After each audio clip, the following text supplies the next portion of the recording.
tole barattoota qaqqaalii baga nagaan gara Aliyi Science YouTube channelitti nagaan dhuftanii har'as chemistry model exam yookiin qormaata modelaa barnoota chemistry barattoota kutaa 12tiif kenname kan biiroon barnoota Oromiyaa mana barumsa bultii addaatii fi akkasuma mana barumsa bultii addaa hin taaneetiif hundaaf gaafilee 80 barnoota chemistry qormaata modelaa qopheessee ture irraa yeroo darbe gaafilee tokko hanga 40 jiran isinif qabadhe isinif dhiyeessee ture har'a immoo kan laallu paartii lamaffaa gaafilee 41 hanga 80 jiran akkasuma gaafii 21ffaan citee ture as keessattis dabalee qabadhe isinif dhiyeessee jira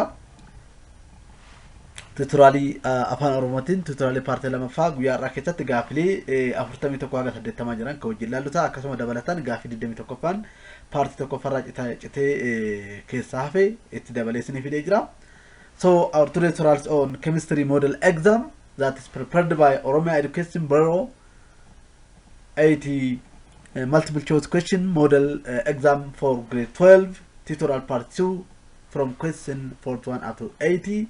In addition, also question number 21 tutorial part 2 in Afan Oromo, and also this model exam with answer and also with explanation. So don't forget yero video kana ilaaltan wonte sindagachuun qabne maalidha VPN yookiin siifan banattanii ilaaluun dagatina sababni isaas gaafa VPN yookiin siifan banattanii ilaaltan video quality qabu kan sirriitti isin mul'atu waan argattaniif VPN banattanii akka ilaaltan asumaan affirraa kooti akkasuma video kana like gochuun Aliyi Science YouTube channel subscribe gochuun maatii Aliyi Science ta'uun hin dagatina gaafa like subscribe gootanii maatii Aliyi Science taatan wanta gadi lakkisu dafii isin bira waan ga'uuf isin bira waan qabuuf like subscribe gochuun dagatina. So let us start our tutorial part 2 chemistry model exam. Akkuma ammas ninjedhe gaafii 21ffaan tutorial part 1ffaarraa keessa citee waan hafeef asitti dabalee isiniif fideera. The pressure of a gas in a cylinder when heated to a temperature of 250 Kelvin is 1.5 atmosphere. What is the initial temperature of a gas if its initial pressure was 1.0 atmosphere? As keessa gaafii 21ffaan kun akkuma sanin jedhe gara gadi dirraa itee hafee asirra dabalee isinii fideera.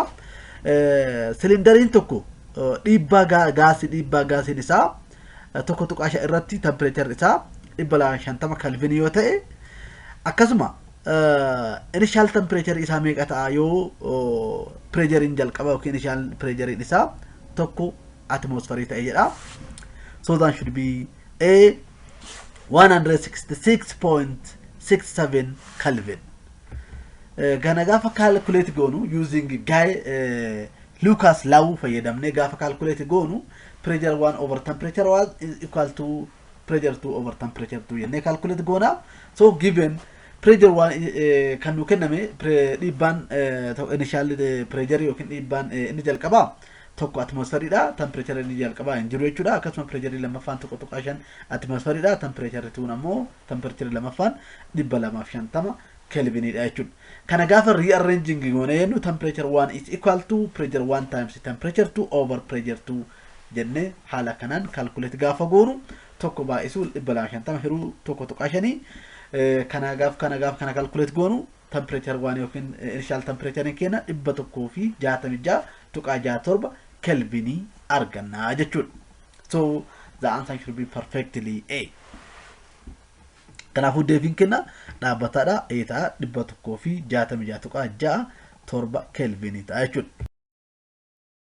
So our today tutorial is starting also from question number 41. An element has 3 isotopes. Element in tokko isotope sadi qaba. Isotope tokko fa maasii 10 atomic mass unit qaba. Abundance isaa 2% dha. Isotope tun maasii dhibba maasii 20 qaba. Atomic mass unit jechuudha. 20 qaba. Abundance isaa 95. Akkasuma isotope sadaffaan maasiin isaa 30 atomic mass unit jechuudha. Abundance isaa 3% dha jechuudha. As keessatti atomic mass element isa kamtu atomic mass most likely to without any calculation tokkon alatti baay'inaan atomic mass yookiin elementiin argamu isa kam ta'uu danda'a jedha. So that should be about 20 atomic mass units because heaviest isotope is most abundant. Kanafu but ajechud means that most likely atomic mass of an element is 20 about 20 atomic mass unit because the heaviest isotope is most abundant. Since isotope 2 or 20 atomic mass unit is 95% abundance, it is strongly influenced the atomic mass, making 20 atomic mass units of the best approximation. Sankwan Adan Hintani Chudam, so that should perfectly be. Question number 42. What is the period and the group of element with atomic number is 90? Elementin toko atomic number isa kudha sagal yoo ta'e tarree fi garee meeqa irratti argama jedha. So that should be B. It is period is 4 and the group is first group and S block metal. Kanaaf kana kaafa elementin atomic mass isa kudha sagal ta'e potassium jechuudha. Kanaaf potassium tarree alfafaa fi garee tokkoffaa fi S block metal keessatti argama jechuudha. Kanaaf configuration SPD fi notation gaafa laallu potassium kan qabu 1s 1s2 2s2 2p6 3s2 3p6 4s1 qaba jechuudha. Kanaaf period fi group identify goonu asirra isa jalqaba kanarra dhaabbanne goona jechuudha. Kanaaf 4s dubara kan jiru 4 kun tarree agarsiisa yookiin period. So it is health principal quantum number of configuration is 4, so the period is 4. And group 1 kesa targama akkamit kan jiru valence electron inni dhumarratti qabu s irratti qabu takka waan taateef kanaafuu is this indicating belong to group 1 alkali metals and s block metals. So the answer should be perfectly B. Question number 43. How does atomic radius changes as you move down a group in a periodic table and why? Yero atomic gare gabate periodic table irra gubbarra gara gaditti yoo deemnu atomic radiusin jijjiiramaa deema kun maaliif jedha. So that should be C. It increases due to available of more number of a shell. Means that atomic radius trends down a group, it increases due to the availability of more shell. As you move down a group, atoms gain additional electron shells, increasing atomic size despite increasing nuclear charge. So the answer will be perfectly C, ADBR. Now the answer. Question number 44. Which of the following statement is true about non-polar covalent molecules? Himmoota armaan gadii keessa waa'ee non-polar covalent bond molecule kan dhugaa ta'e isa kam jedha. So that should be D. They have equally shared of electrons. Means that non-polar covalent molecules have equal sharing electrons. Means that non-polar covalent bond occur when atoms share electron equally, lead to balanced charge distribution. So that the answer should be perfectly D. Arra kan jiru unequal sharing happen in polar covalent keessatti uumamu non-polar keessatti uumamu jechuudha. Polar covalent bond keessatti uumama jechuudha. Unequal sharing electron jechuudha. Akkasuma non-polar molecules are generally symmetrical, not asymmetrical miti, symmetrical da. Akkasuma non-polar molecules bishaan keessatti bulbulamani, they are not dissolved in water. So that should be perfectly D. Question number 45. A student needed to determine which compound has highest boiling point from a given compound: hydrogen sulfide, carbon dioxide, ammonia, and methyl or methane. Based on your understanding of intermolecular force, which option you recommend and why? Barataan tokko highest boiling point compoundota kanneenii adda baasuu yoo barbaade isa kamtu irra caalaa intermolecular force isaa guddaadha jedhee recommend gochuu danda'a jedha. Kun ammoo maaliif jedha. So that should be C, ammonia, because it forms strong hydrogen bonds. So compounding ammonia kuni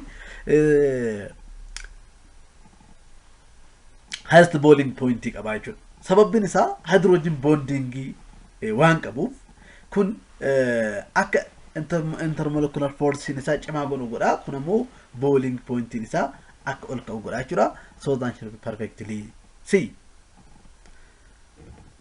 Hydrogen sulfide of weaker hydrogen bonding ammonia hydrogen bonding isa irra dabada carbon dioxide amolal nonpolar da lone it is weak London deposition force qaba akasuma methane of it has only London deposition force making it boiling point much slower. So that should perfectly see. Question number 46. What does a law of conservation mass of state? Thirdly, conservation of mass of state kejedu mal ibsa jedha. So that should be B, a total mass of reactant and the product are equal in balanced chemical reaction. Kanafu thirdly, law of conservation of mass kan jennun hammi reactant fi producti wal nyaatinsa madalawaati tokko keessatti wal qixa kan jedhu agarsiisaa jechuudha. Means that law of conservation of mass says that matter is neither created nor destroyed in a chemical reaction, meaning mass of reactant must equal to mass of product. So that should be perfectly B.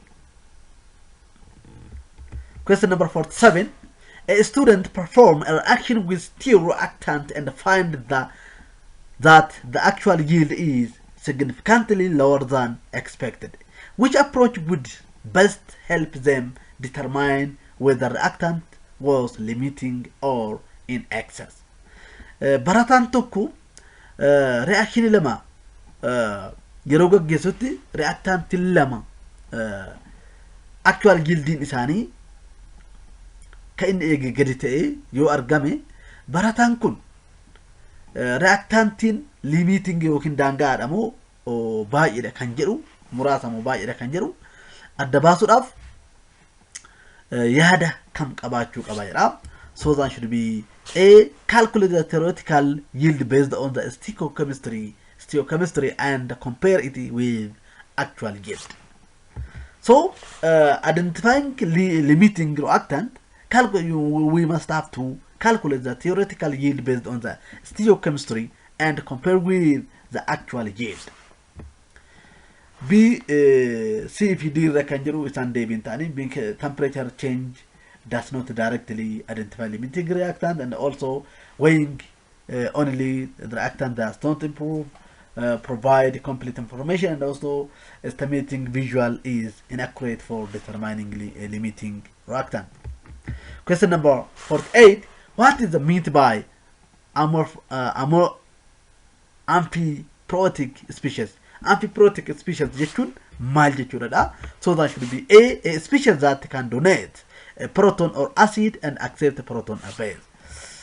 Kanafu species in tokko donate proton donate kan godhu acid yookiin ammoo proton accept kan godhu base yoo ta'e kanafu species sun proton kennu kan fudhatu yoo ta'e amphiprotic species jedhamuudhaan beekama jechuudha.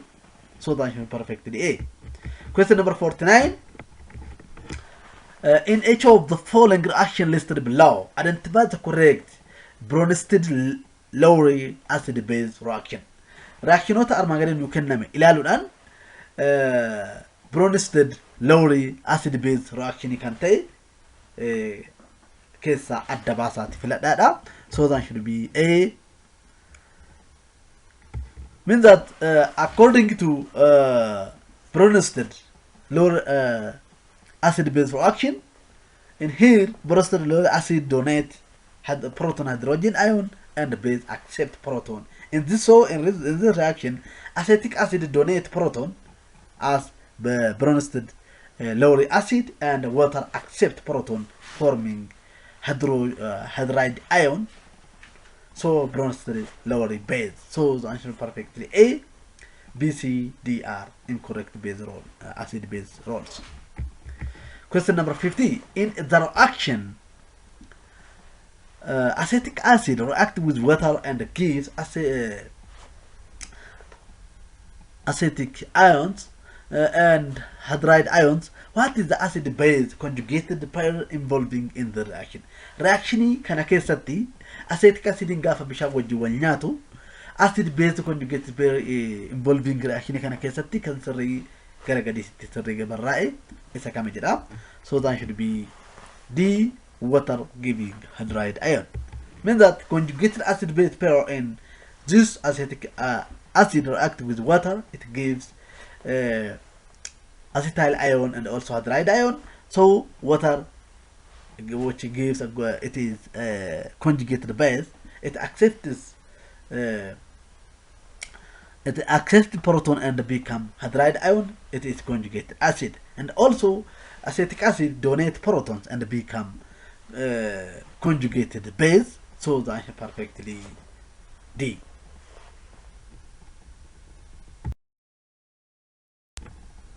Question number 51. A solution has a hydroxide ion concentration of hydroxide ion 2.5 times 10 raised to minus 3 molar using Kedar. It's equal to 1.0 times 10 raised to minus 40. How do you determine the hydronium ion concentration with hydride ion at 25 degrees Celsius? Solution hydroxide ion in tokko concentrate hydroxide ion in isa lama tuqa shan ba'isu kunan negative sadii fi akkasuma KW tokko tuqa 0 times 10 raised to minus 40 yoo ta'e hydronium ion concentration akkamitti argachuu determine gochuu dandeenyadha. So that should be A, hydronium ion is equal to 1.0 times 10 raised to minus 40 divided by 2.5 times 10 raised to minus 3. Kana gaafa calculate gon current oxygen isa R jira jechuudha.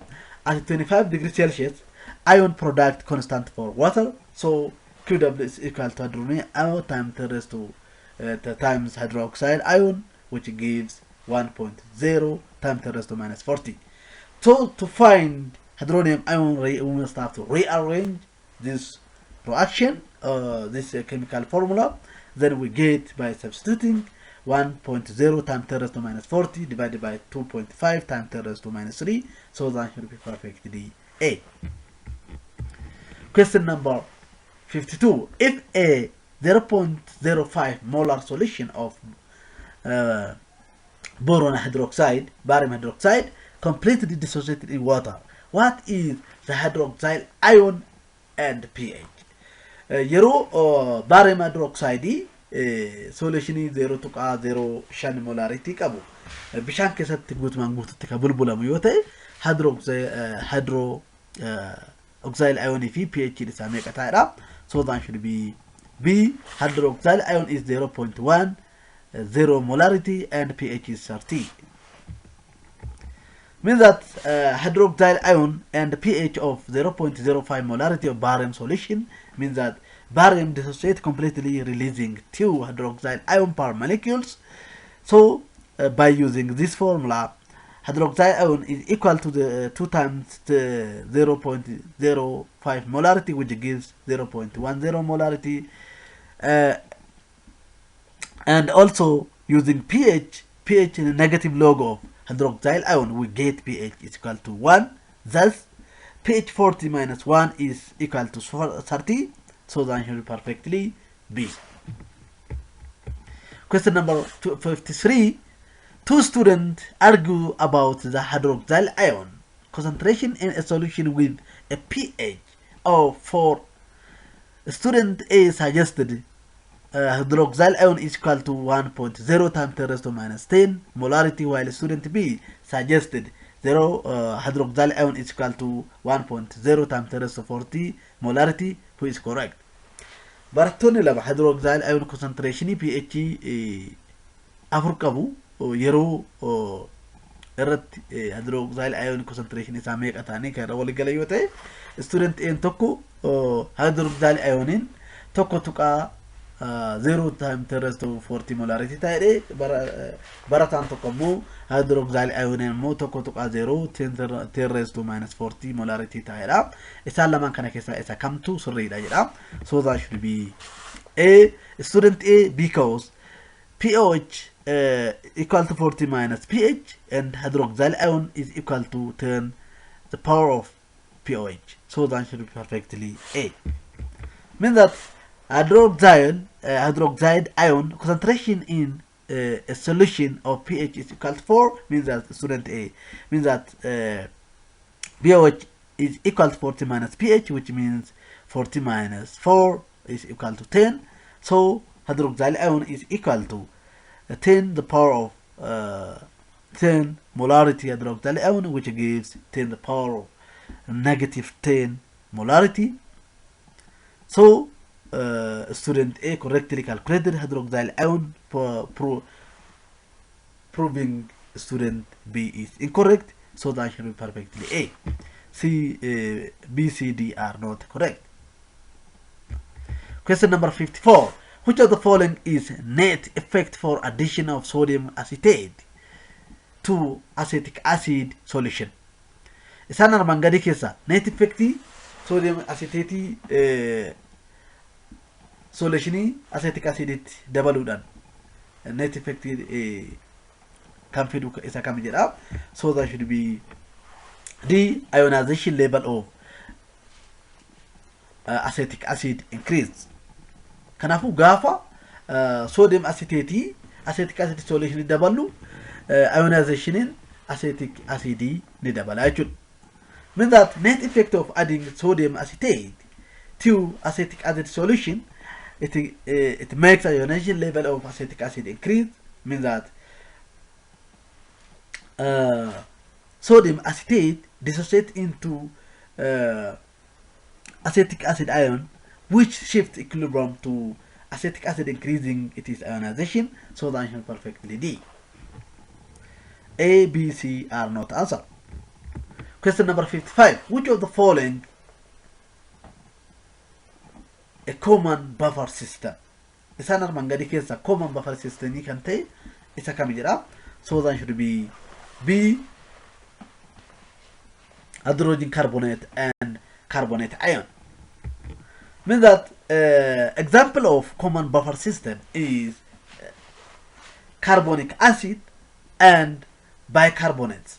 So from they form an important buffer system in biological fluid, regulating pH in the blood. So the answer perfectly B, carbonic acid and bicarbonate. A, C, D are not answered. A, Chafidan, Debi Tani, Malif Debi Akantane, Barresera, Dubisa. Question number 56. What is the primary function of buffer solution? Dalagan in the Jalkaba for solution in bufferita itako, Malid Ajara. So that should be C, to resist pH changes when acid or base are added. Means that primary function of buffer solution is to resist pH change when acid or base are added to the solution. So buffer helps to maintain a stable pH by neutralizing a small amount of added acid or base, preventing drastic change. So the answer should be perfectly C. A, B, D are not answered. Aba Fidan, Debi Malif Akantanes Lale Barresa Jiralala. Question number 57. If you make acetic acid with sodium acetate, what will be the resulting solution? Yero acetic acid sodium acetate solution to kesa ulette makne malt solution can arrive.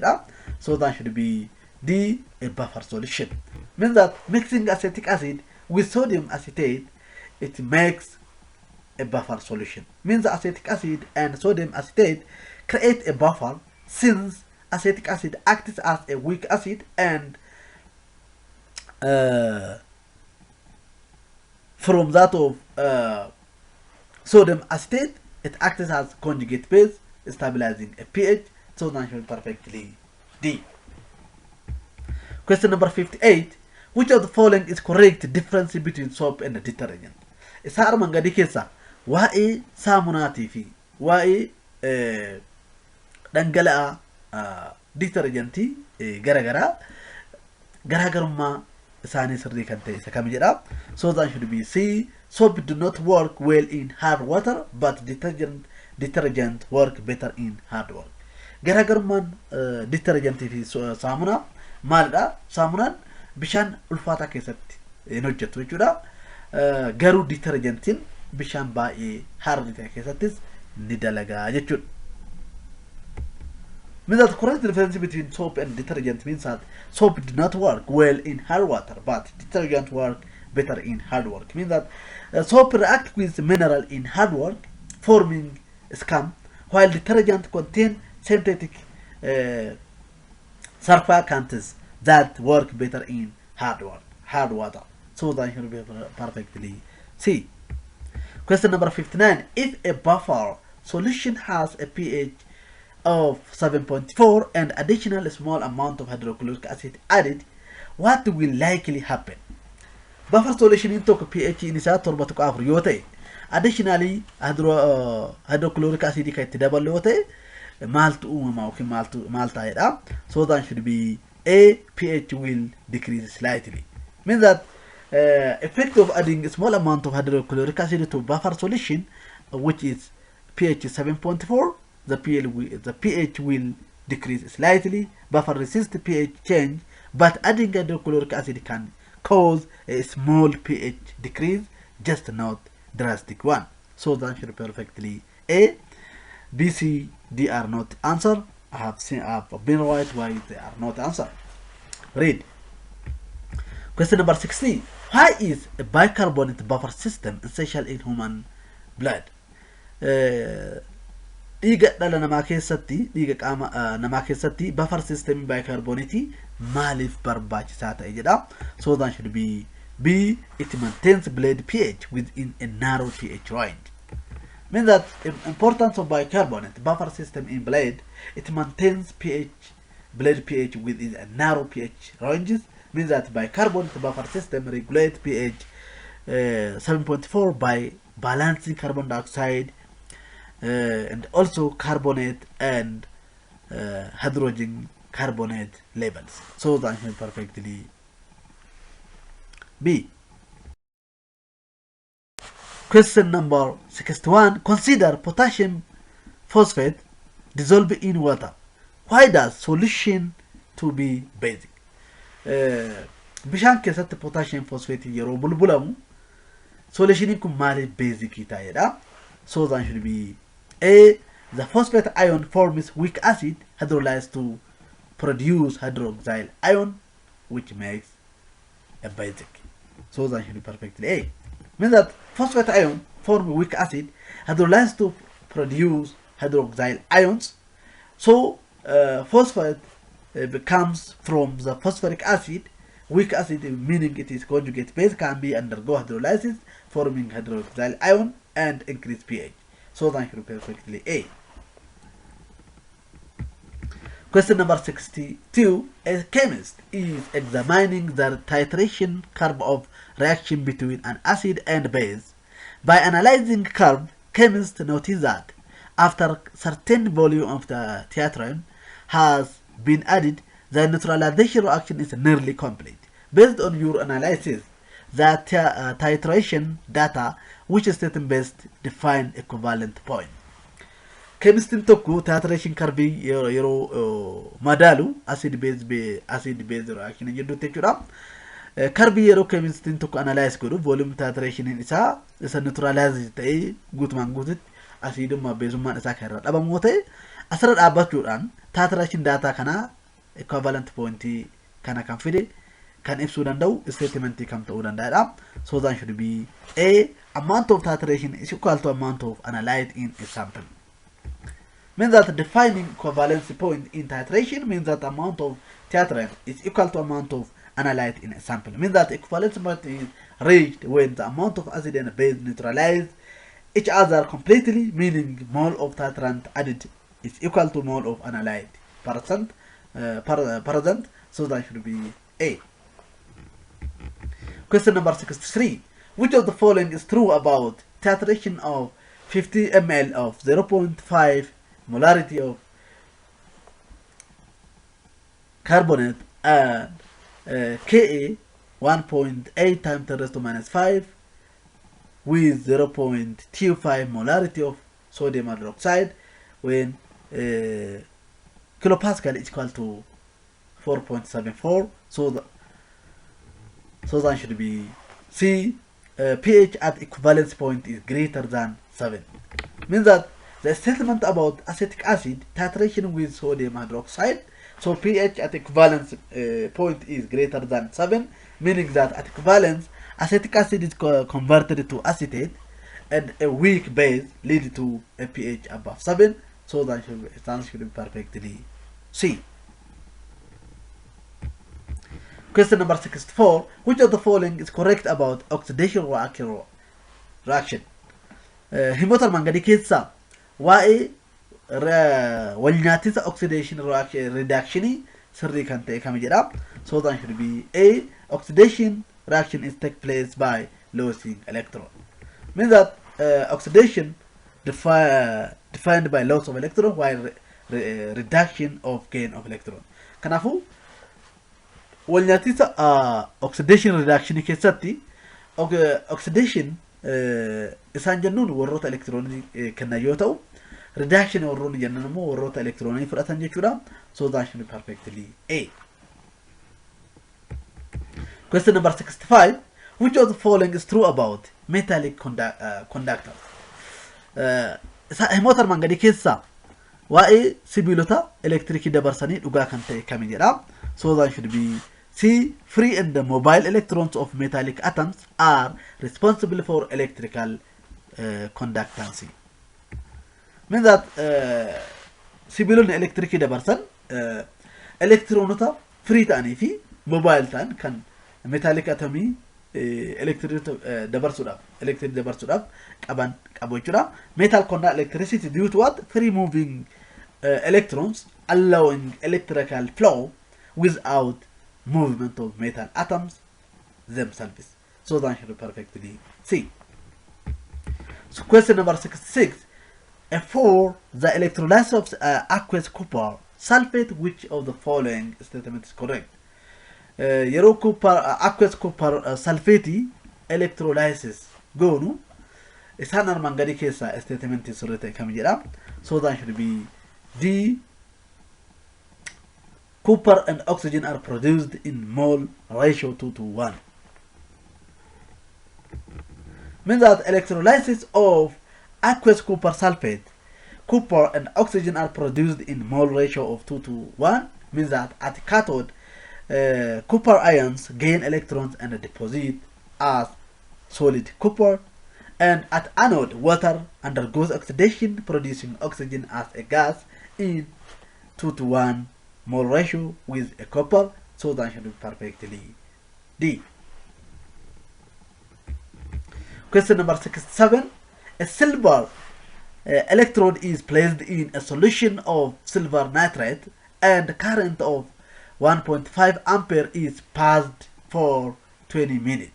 Given the molar mass of silver is 108 gram per mole, how much silver is deposited?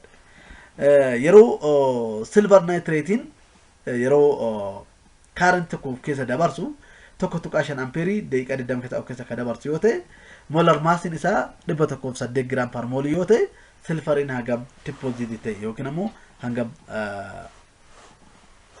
deposit ta'edha. So that should be C. 2.01 gram. Means that silver deposition calculation with that Faraday's law fayyadamne calculate goona. M is equal to current times time molarity divided by N, which means gains electron times Faraday's.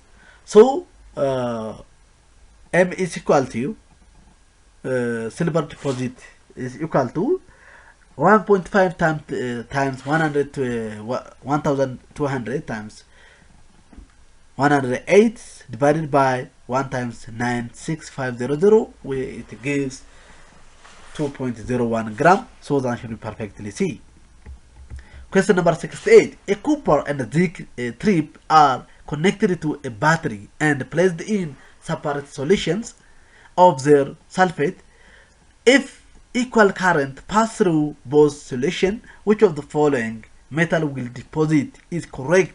Assume the molar mass of copper and zinc is almost equal.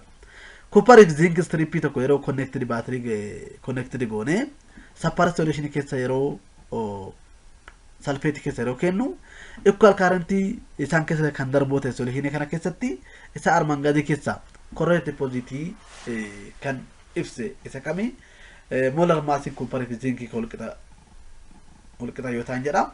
So that should be C, copper that require fewer electrons per ion is to deposit. Means that metal deposition with equal current, copper requires few electrons per ions to deposit. Means that copper requires 2 electrons per ions to reduce to solid copper, while zinc ion requires 2 electrons per ions as well as, but copper deposits more readily due to electrode potential difference. So that should be perfectly C. A, B, D are not answered. I have been right, why they are not. Question number 69. What is the Faraday's first law of electrolysis? Say Faraday's law electrolysis in the jalqaba maal jedhadha. So that should be the amount of substance deposited is directly proportional to a charge passed through the cell. Faraday's first law of electrolysis states that amount of substance deposited is directly proportional to a charge passed through the cell. So that should be perfectly D. Means that mass deposited is proportional to current times time, meaning higher change, more deposition. So that should be perfectly D. Question number 70. The process of electrorefining of copper involves electrolysis. What is the primary purpose of this process in industry? Copper uwisuudhaaf electrolysis fayyadamne electrorefining dhaan adeemsa electrorefining dhaan uwisna. Adeemsa kana keessatti faayidaan industry keessatti qabu adeemsi kun maalidha jedha. So that should be D, to remove impurities from the copper. Means that the purpose of electrorefining of copper is to improve impurity from the copper. Means that electrorefining is used to purify copper, removing impurity and refining its conductivity. So that should be perfectly D.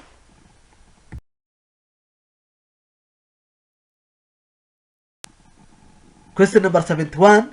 Given the challenge of corrosion in a metal product, evaluate the effectiveness of electroplating in preventing rust formation compared to another protective method used in the manufacturing industry.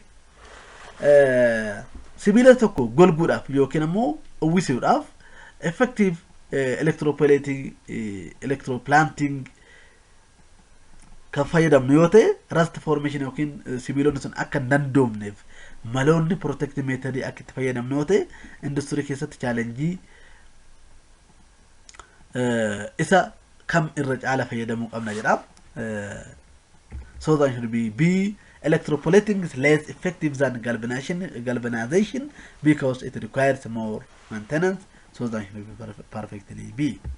Means that effectiveness of electroplating in preventing rust means that electroplating is less effective than galvanization because it requires more maintenance. Means that electroplating deposit a thin layer of metal such as nickel or chromium onto another metal to protect against corrosion.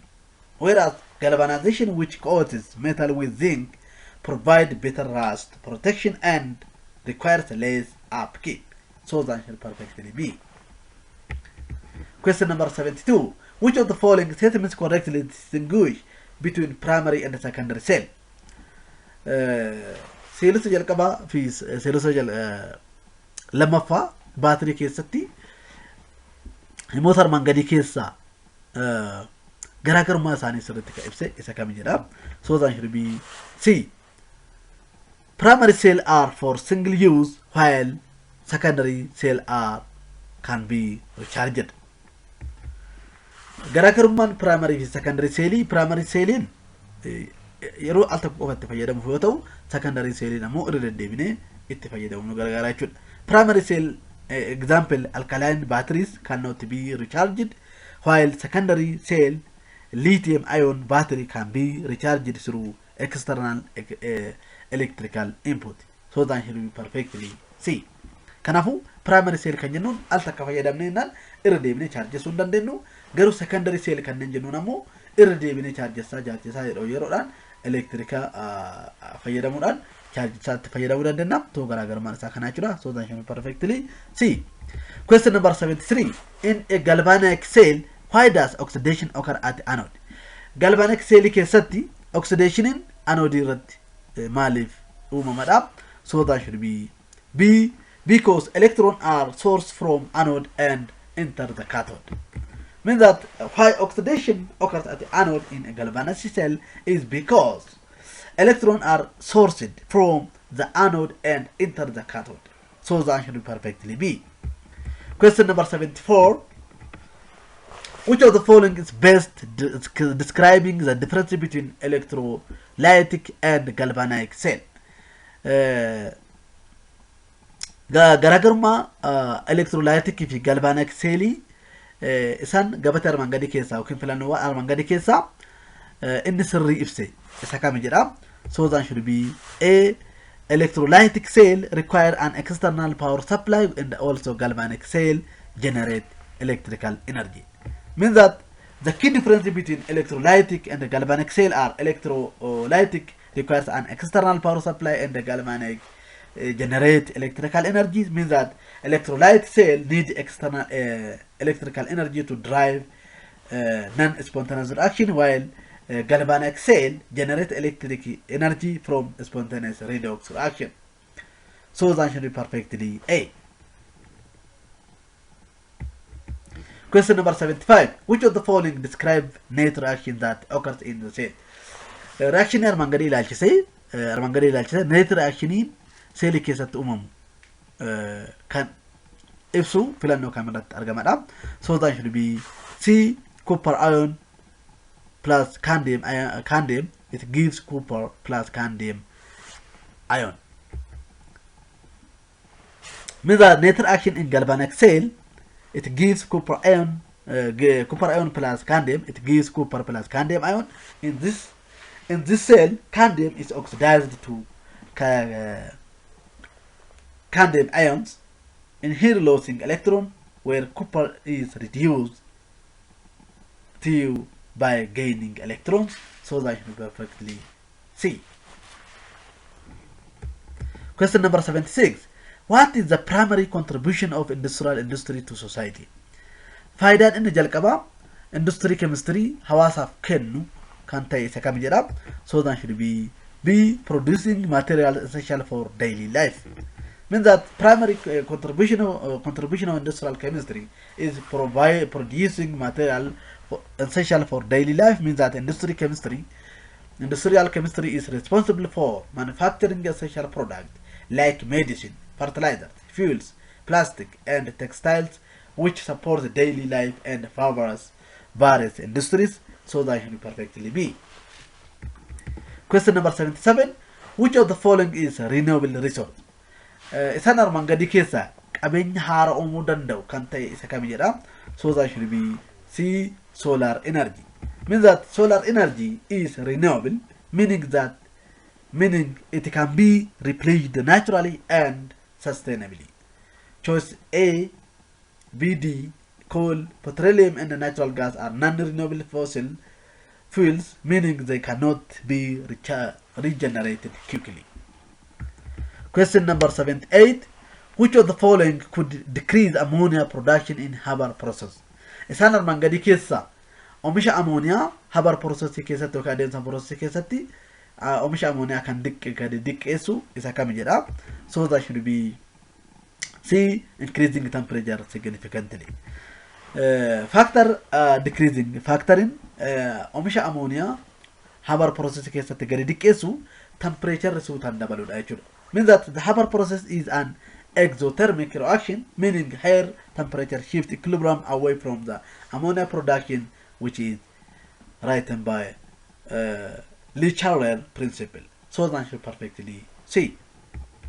Question number 79.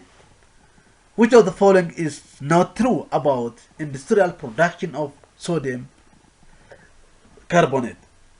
Isaan armaan gadii keessa oomisha sodium carbonate industry keessatti oomishamu dhugaa kan hin taane isa kam jedha.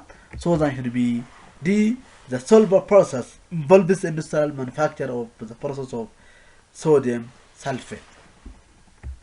means that himni dhugaan taane haala oomisha sodium carbonate industry keessatti oomisha isaa ilaalcha kan dhugaan taane the Solvay process involving industrial manufacture of the process of sodium sulfate kan jedhu sirrii miti jechuudha. Because Solvay process produce sodium carbonate, not sodium sulfate, so that should be perfectly D. Question number 80. Gaafis addeettamaffaan. The following chemical structure represent the molecule of what molecule formula. Structure chemical structure in armaan gaditti arginu kuni molecular formula molecule kamii bakka bu'uu danda'edha. So that should be A xylene or metaxylene.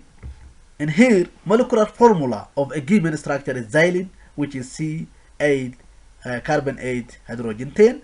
So isomer, there are 3 types of isomer of xylene: ortho, xylene, metaxylene, and paraxylene. Ortho or O xylene kan jennuun methyl groupin adjacent cinaa tokko irratti wal cinaatti kan barraa'an yoo ta'e jidduu isaaniitti odoo carbon hin hamne jechuudha. Inni sun ortho yookiin O xylene jedhama. Akkasuma yoo akka nu kenname irratti carbon jidduu isaaniitti kan argamu yoo ta'e two methyl groupin one carbon atom is separated kan ta'e yoo ta'e 1,3 dimethyl benzene kan ta'u yoo ta'e metaxylene jedhama. Isa amma dhiyaate kana jechuudha. Isa amma qormaata irratti arginu kana jechuudha. Akkasuma para kan jennuun ammoo methyl groupin lamaan opposite carbon atom irratti kan hidhama yoo ta'e 1,4 dimethyl benzene kan ta'u yoo ta'e inni sun metaxylene or M-xylene jedhamuun beekama jechuudha. For this question, so that can be perfectly A metaxylene or M-xylene.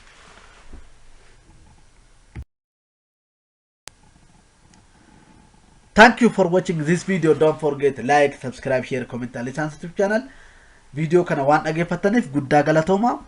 Komii yookiin yaada qabaattan karaa komentinaa barreessuun dagatina. Yeroo itti aanu video biraa qabadhee hanga dhufutti yeroo gaarii isin haa ta'u. If you have any question or suggestion or comment, please write under comment until I come back with other tutorial video.